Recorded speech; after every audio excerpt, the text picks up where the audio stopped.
Olá, estimados irmãos, vamos em nome do nosso amado Salvador Jesus e com o auxílio do Santo e Bom Espírito dar continuidade aos estudos dessa nona lição com o título Jesus e o Cego. E nessa segunda-feira vamos estudar o tema para a glória de Deus. É o segundo tópico. Lembramos ontem que os fariseus perguntaram a Jesus se aquele cego estava cego pelo pecado que cometeu, o que era. E temos aqui a resposta de Jesus, como ele esclareceu a relação entre o sofrimento e o pecado. Jesus foi bem claro, nem ele pecou, nem os seus pais, mas foi assim para que manifestem nele as obras de Deus. Então havia um propósito desde sempre com esse rapaz ter nascido cego, e Jesus deixou bem claro, convém que eu faça as obras daquele que me enviou, enquanto é dia, enquanto eu posso estar aqui, enquanto é possível salvar. Porque a noite vem, ou depois acaba o período, acaba o tempo e já não tenho mais como fazer nada, já não tenho como trabalhar. Enquanto eu estou no mundo, então eu sou a luz do mundo. Então foi essa a explicação que Jesus deu. Os discípulos tinham, de certa forma, aquela mesma crença que os judeus com relação às enfermidades e as situações que as pessoas tinham, e eles comparavam esse sofrimento que as pessoas tinham, as doenças que tinham, com o pecado, achava que era consequência disso. E Jesus, ele não quis lhe explicar essa questão indiretamente, mas ele foi direto ao resultado. Mostrou a graça dele, mostrou o amor que ele tinha pelas pessoas e restaurou então aquele homem e afirmou a eles: eu sou a luz do mundo. E o que Jesus fez logo em seguida, e como o cego cooperou com ele, então mais ou menos já tinha falado, Jesus então, ele sarou, curou aquele homem, mas de uma forma bastante exemplar, deixou-nos um exemplo. Ele fez o lodo, e com o lodo então untou o olho daquele cego e disse para ele, vai, lava, e após lavar você então vai ver. E aquele homem então foi lá no tanque de Siloé, lavou e passou a ver. Nós vemos aqui uma cooperação do divino humano. Deus tem toda a capacidade, ele podia falar veja e o homem via, mas ele queria deixar aqui uma lição da cooperação que é necessária da nossa parte para que as coisas sejam bem elaboradas e bem feitas. Então Jesus, ele dessa forma, ele deu visão àquele cego, e era óbvio, não havia poder de cura no barro, nem mesmo lavar na água. O poder ali estava mesmo na virtude de Cristo, no poder de cura que Jesus tinha.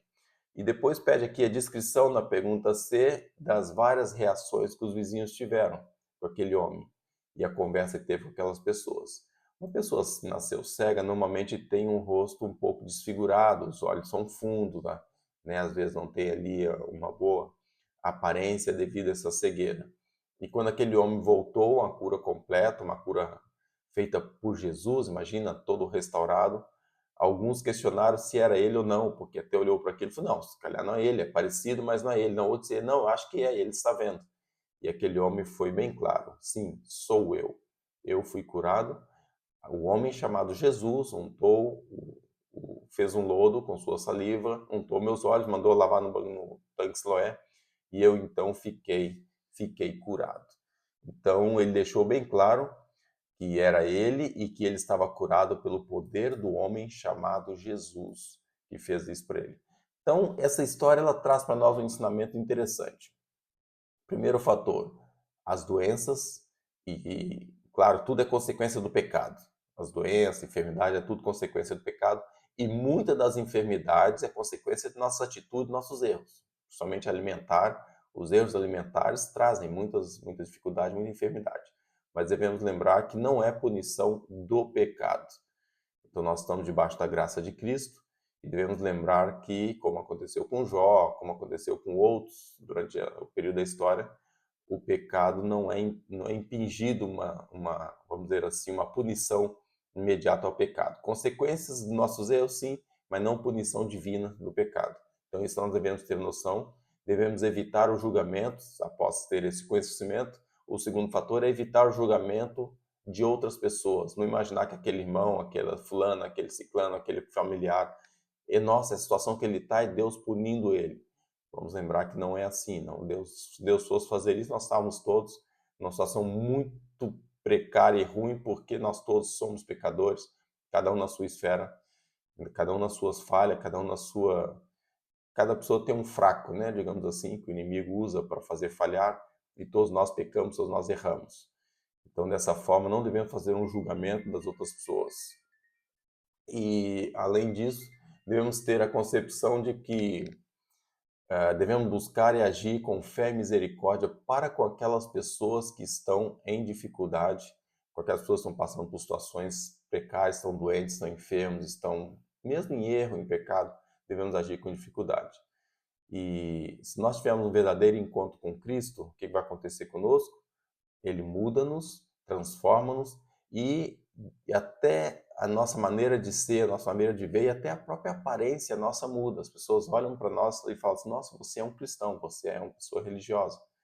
Eles entendem que nós temos uma frequência com Cristo, né, de estar com Ele. Então, essa simplicidade, essa maneira que nós temos, devemos realmente lembrar da experiência, ou melhor, a simplicidade e a experiência daquele cego ao contar às pessoas, devemos lembrar dessa experiência e lembrar que nós também temos que ter essa humildade, essa simplicidade para lidar com as situações em nosso redor, situações que podem nos levar também a ter que ter misericórdia e, infelizmente, ainda não chegamos a ter a chuva serôdia para poder untar o olho de alguém e curar essa cegueira e fazer milagres, mas nós temos que nos preparar e pedir a Deus para derramar a chuva serôdia para que possamos concluir a obra, fazendo trabalho de restauro também físico, que é o que está prometido, que vai ser feito. Então, Deus nos ajude, nos abençoe para entender essas verdades maravilhosas que eles são ter para nós hoje. Esse é o meu sincero desejo e oração. Amém.